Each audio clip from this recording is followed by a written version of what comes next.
Oi, Giovana. Boa tarde, Luiz. Como vai?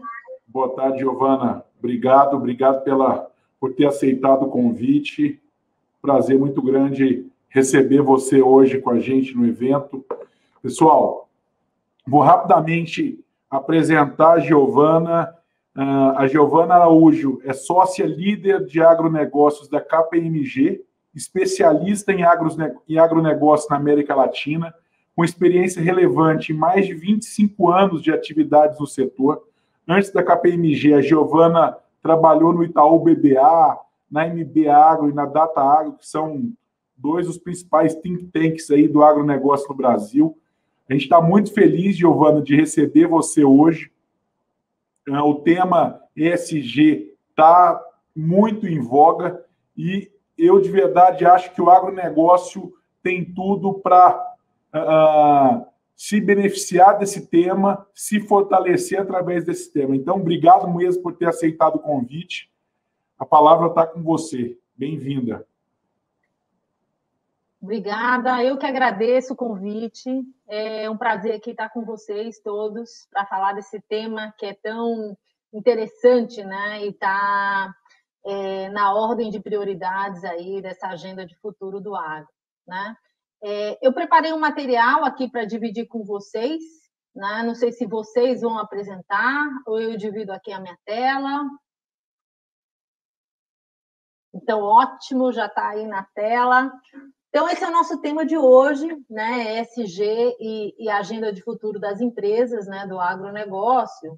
Mas, antes de entrar propriamente dito nessa temática, eu queria fazer algumas contextualizações, né? Para introduzir esse tema, né? Então, passando aí para o primeiro slide, queria dividir com vocês, essa é a nossa agenda de hoje, então vamos falar aí a nova realidade do agronegócio rapidamente, né? Global, as mudanças, né, ligadas impulsionadas pelo consumidor na cadeia de valor, que nos leva a esse terceiro tópico, que é o ESG e a agenda de futuro das empresas, né? Então, a gente pode partir aí para o próximo slide,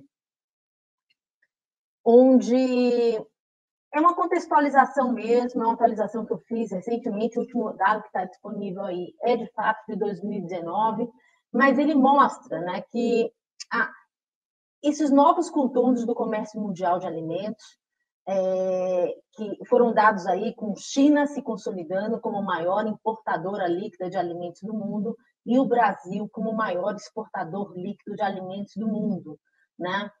Notem que nessa fotografia de 2019, os Estados Unidos já não mais constavam em 2018 com um superávit na balança comercial de alimentos, tá?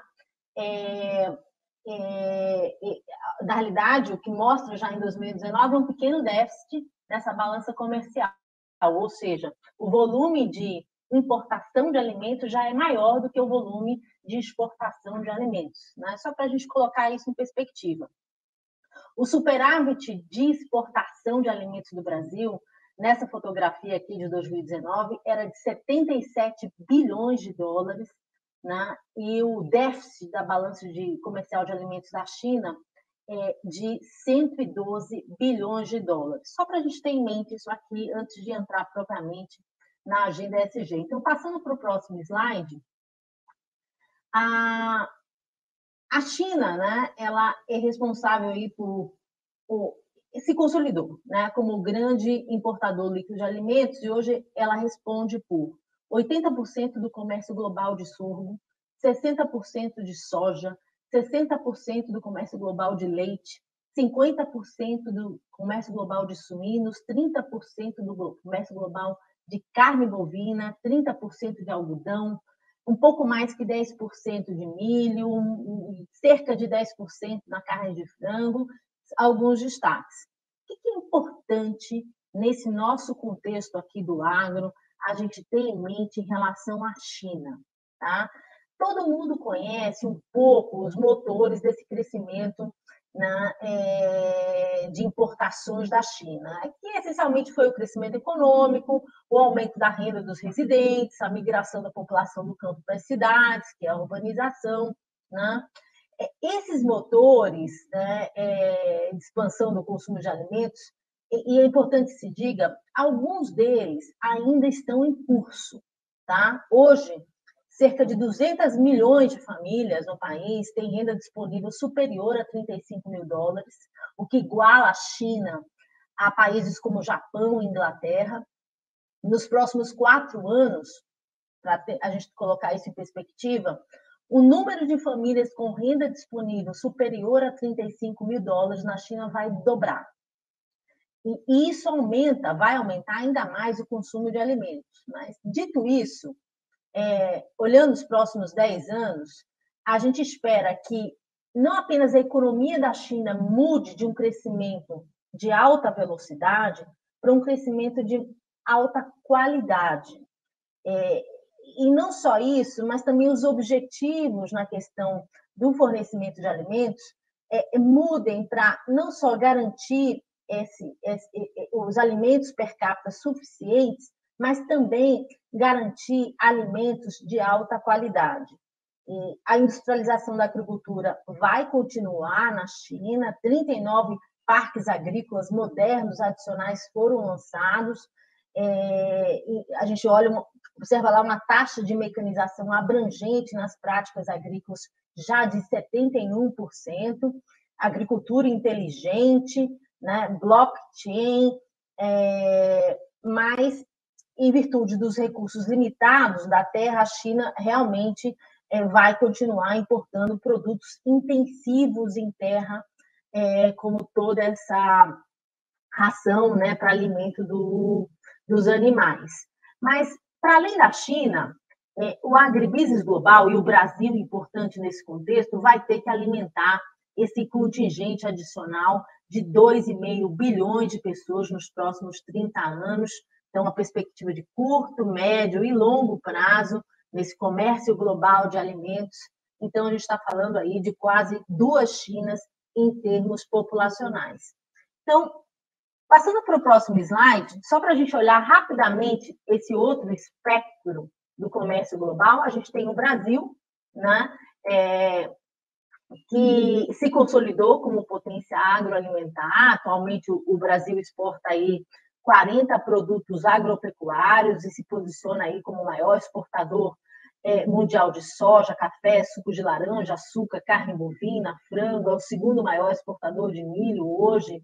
Em termos de distribuição geográfica, as exportações do agro do Brasil em 2020, mais da metade, 53%, foram destinados a países da região da Ásia e Oceania, e aí a China como principal destino, 34% de participação aproximadamente.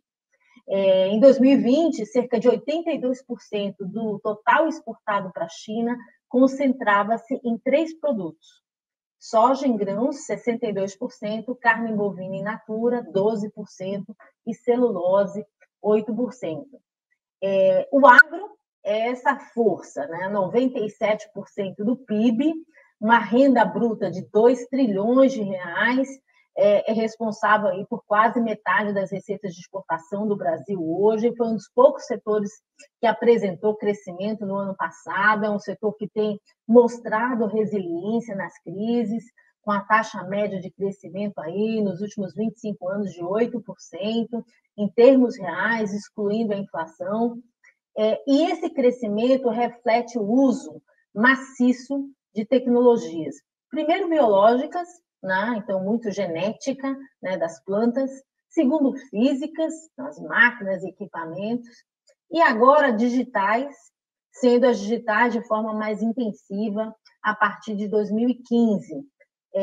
Tudo isso se traduziu em ganhos de produtividade, mas vai ser justamente essa habilidade de somar tudo isso, né, de utilizar as tecnologias digitais para converter aí dados precisos em conhecimento, isso que vai permitir uma mudança na agricultura de precisão para cada vez mais uma agricultura de decisão, Então, a gente vê bastante uso de inteligência artificial, robôs agrícolas autônomos, para levar realmente a agricultura para uma nova fase, que é a agricultura 5.0.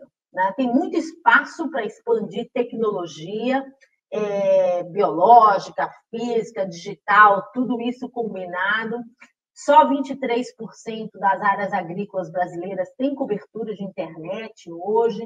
Então, mesmo para os grandes produtores no Brasil, só há cobertura de internet nas sedes da propriedade. E a gente está vendo toda essa articulação aí do setor público e privado para ampliar a conectividade no campo.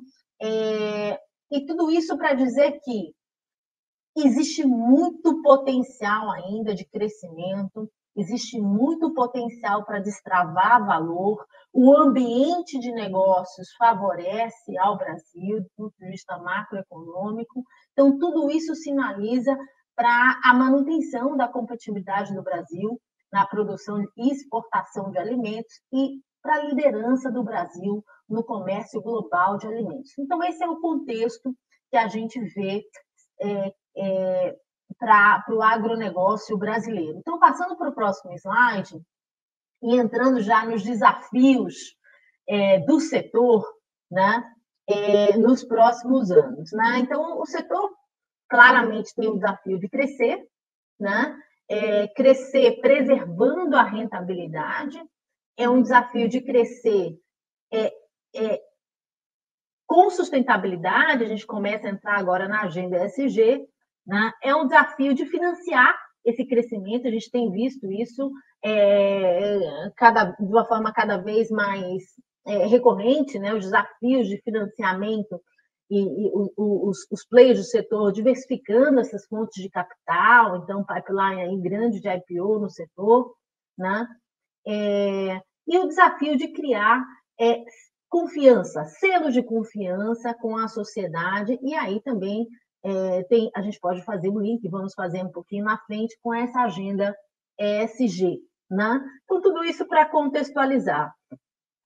E para que esse crescimento sustentável, que é um crescimento virtuoso do agro brasileiro, ele aconteça, vai ser imperativo não só produzir mais sobre a mesma base de ativos, né, e aí entra a tecnologia, mas também produzir de forma sustentável, reduzindo o impacto das atividades operacionais no meio ambiente e na biodiversidade. Portanto, os desafios aqui são de gerar sustentabilidade nos sistemas agroalimentares atuais, proteger os recursos naturais nas novas áreas de conversão e também regenerar aí as áreas e sistemas de produção que estão degradados. Né? As ações, inevitavelmente, passam por discussão relativas ao uso do solo, da água, bioinsumos e biofertilizantes, integração lavoura, pecuária, floresta, da escala, essas práticas, né, de agricultura de baixo carbono, a mitigação dos impactos climáticos das atividades em diferentes etapas da cadeia produtiva, e todas essas discussões envolvem, naturalmente, todos os agentes da cadeia agroalimentar, antes da porteira, dentro da porteira, depois da porteira do agronegócio. Né? A gente tem visto algumas ações importantes de agentes públicos, isso aí dá um flavor aí das nossas discussões aí com todos esses elos da cadeia hoje, públicos e privados, né, no redirecionamento desse ecossistema em direção à sustentabilidade, né, que vai ser sustentabilidade nessa visão holística, né? Então, a nossa percepção é que o ecossistema está se movimentando nessa direção do agro. E eu queria destacar algumas dessas diálogos estratégicos aqui. Então, do ponto de vista do regulador do sistema financeiro no Brasil, Banco Central, existem ações em curso para promover a sustentabilidade, como a introdução de metas atreladas à concessão do crédito rural, e isso afeta, em sua maior parte, os pequenos e médios produtores. Né? É um marco dentro de uma jornada que está apenas começando, então é importante a gente ter isso em mente. Olhando para outros atores desse ecossistema do agro, a gente tem visto ações de empresas integrantes de diferentes elos da cadeia, construindo diálogos e estruturando projetos atrelados a pagamentos por serviços ambientais, sequestro de carbono, por exemplo. Temos visto também instituições financeiras privadas se organizando para difundir e participar do mercado de créditos de carbono. Ainda existem desafios aí ligados a questões metodológicas. O Brasil tem diversos biomas, né? Então cada bioma tem que ser tratado de uma forma particular. O Brasil tem uma extensão territorial realmente enorme e toda essa diversidade desses ecossistemas de produção, mas está avançando. E ter a instituição financeira dando liquidez a esses papéis é uma coisa muito interessante. A gente não pode perder de vista que o Brasil tem o maior ativo agroambiental do mundo. Portanto, o potencial de geração de créditos de carbono é enorme, né? E isso está no radar de muitos players da cadeia, né? A gente tem visto empresas também, dentro desse contexto de sustentabilidade, liderando aí a construção dos seus sistemas de rastreabilidade da produção. As frentes têm sido muito mais focadas aí nos grãos, mas a gente tem visto aí iniciativas em outras cadeias, como cadeias de carnes, por exemplo. Então, todas essas discussões estão em curso aí com esses agentes da cadeia de valor do agronegócio. E passando para o próximo slide, eu queria trazer uma outra perspectiva aí, também num espírito aí de contextualização, que é na ponta das cadeias agroalimentares, que são os consumidores, né? Nós temos que colocar isso em mente, que os consumidores são os grandes promotores desse crescimento, motores, né, desse crescimento virtuoso do agro. Eles trazem e isso traz desafios e oportunidades, né? E a gente tem que pensar no potencial de disrupção que isso pode gerar para as cadeias do agronegócio. Então, além das preocupações ambientais, né, éticas, sociais, isso é muito geracional também, mas é uma tendência. Existem as preocupações com a saúde animal, com a sanidade da produção, com a qualidade e confiabilidade dos alimentos, né? Mas uma coisa que a gente não pode perder de vista, que é a importância crescente do alimento como fonte de saúde, o que traz um foco crescente na nutrição, e isso foi acelerado, acentuado com a pandemia. Cada etapa do processo de produção da cadeia do agro tem o potencial de adicionar atributos a um produto que o consumidor pode achar valioso, e as empresas cada vez mais serão melhor compensadas pelos atributos que trazem à mesa relacionados a todos esses aspectos. Mudando para o próximo slide,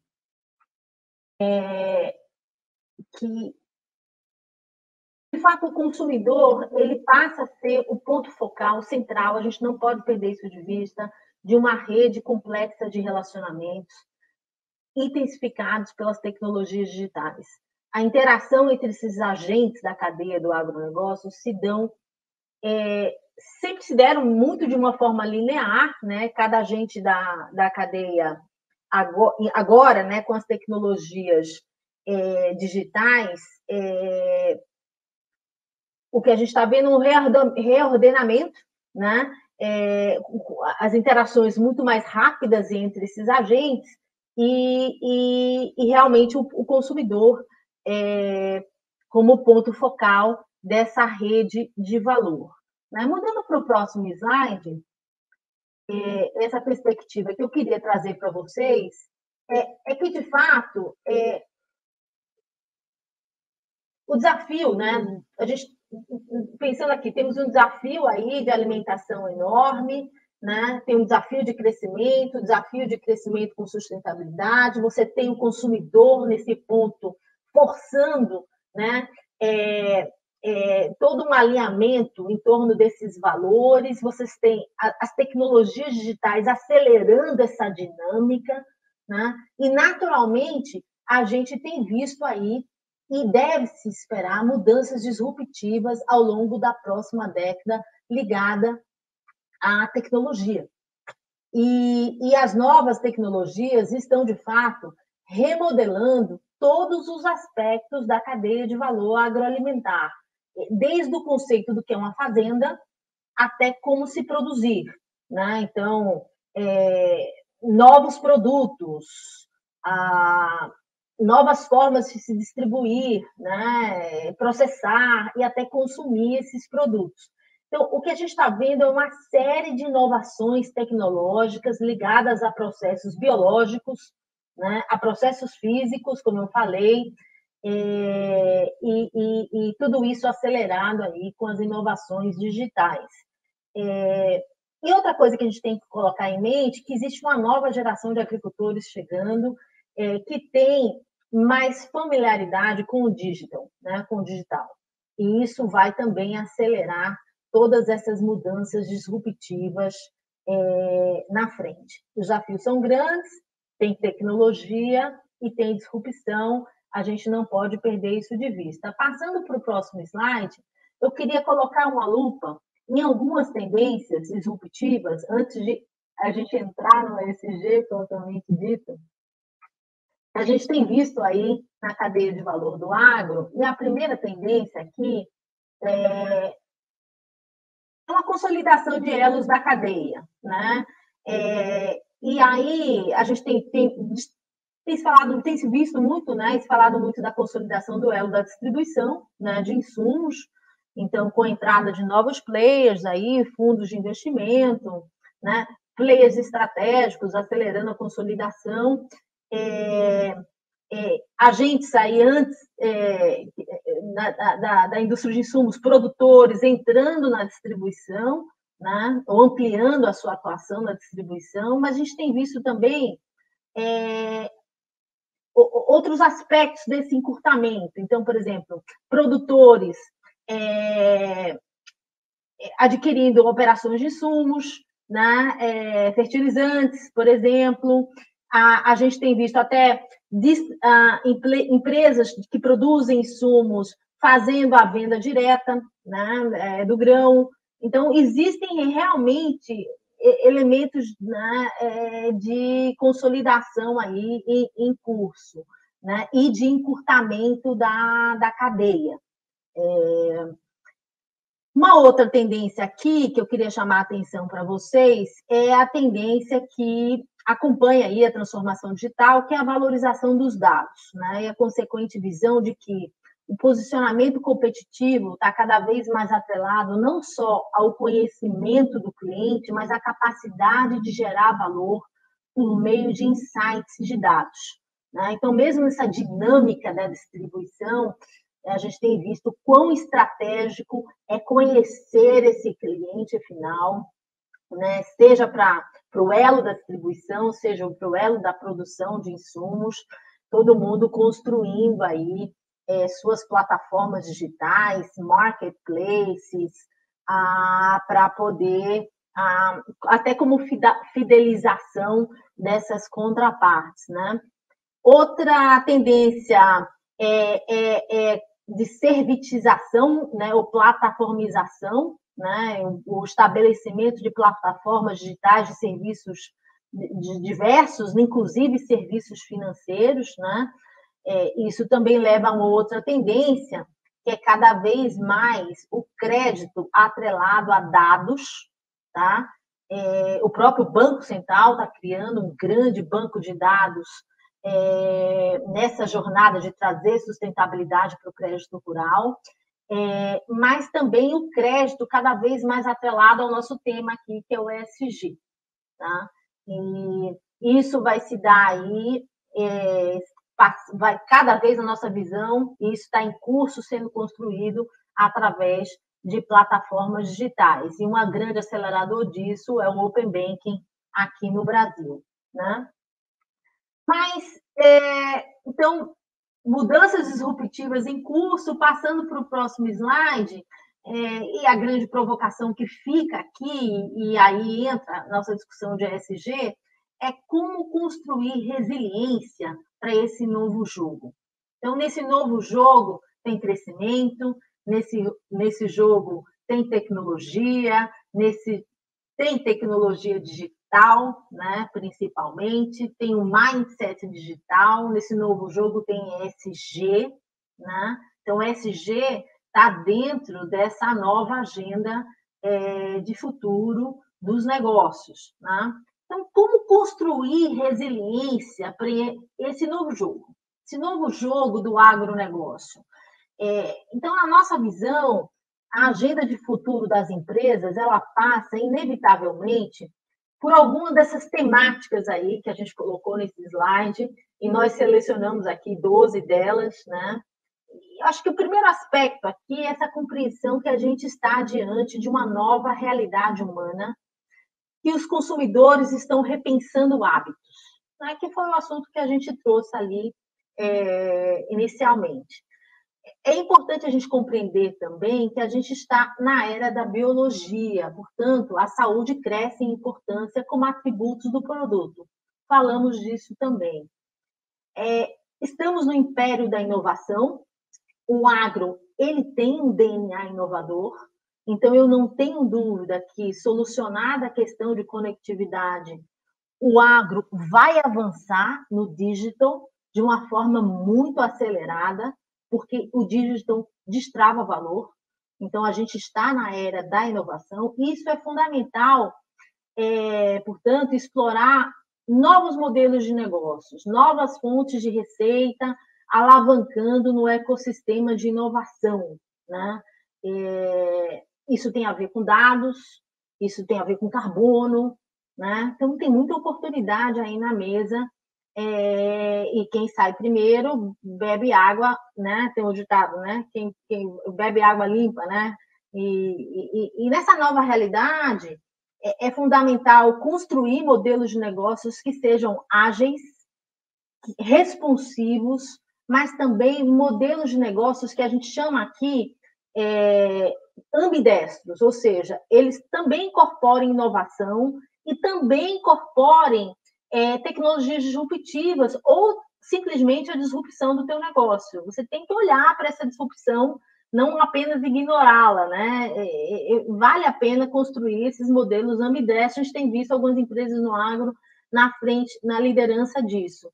E nesse novo ambiente de negócios, é fundamental construir resiliência financeira para diferentes cenários. Vimos quanto isso é importante, né, durante essa pandemia. Ter buffer de caixa, reequilibrar as carteiras operacionais, repensar os ativos imobilizados. É preciso compreender e se adaptar ao mundo digital, né? As oportunidades se abrem, né, como a transformação de dados em ativos, mas é preciso também prevenir os riscos cibernéticos. A gente tem visto muito problema nessa pandemia, com ataques de hackers, etc. Muitas as empresas listadas do agro reportaram, né? Mas quem não precisa reportar, e a gente como consultor, a gente sabe, né? A dimensão que isso atingiu aqui na pandemia. É importante trazer esse mindset, né? Esse modelo mental do digital. E esse modelo digital, ele traz desafios de toda ordem, mas principalmente os desafios relacionados ao treinamento dessa mão de obra mesmo. A gente precisa compreender que a gente está em transição para uma nova cultura de trabalho. A gente precisa investir, né, na educação da mão de obra, na formação dessas pessoas, na transição para esse ambiente digital, para acelerar esses processos internamente. As empresas vão ter também que repensar os espaços físicos com uma nova cultura de trabalho, também olhar aí para as suas cadeias de suprimento, incorporando automação nos processos. É preciso também estar atento às mudanças na mobilidade, às repercussões que isso terão no seu negócio. Essa discussão quente, né? E ganhou holofotes aqui com a pandemia.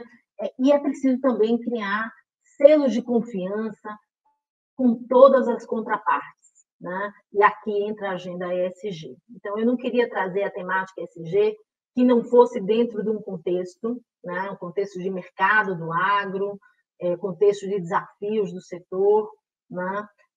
Contexto do consumidor, da cadeia de valor, de inovação, de disrupção. O ESG ele está inserido nessa agenda, né? E é preciso aqui a gente contemplar o ESG nos modelos de negócios, olhando tanto a perspectiva de risco como a perspectiva da oportunidade, né? Isso significa desenvolver o pilar da sustentabilidade na empresa dentro de uma perspectiva holística, incorporando as questões ambientais, sociais e de governança. Implica em desenhar e comunicar a jornada ESG, envolver todas as esferas de decisão, atribuir metas à direção. Então, hoje ter uma agenda ESG é um diferencial, mas rapidamente vai ser uma necessidade para as empresas. Esse novo jogo que se desenha para o agro. Então, essas são as considerações que eu queria deixar aqui com vocês e agradecer mais uma vez pela oportunidade de dividir essas visões com todos. Muito bem, Giovana, boa tarde, muito obrigado, viu? As suas palavras mostram aí o quanto a gente precisa avançar, né? Nessas questões aí, do comportamento das empresas, organizações em relação às adequações à questão do meio ambiente para a produção um pouco mais responsável, sustentável e também robusta.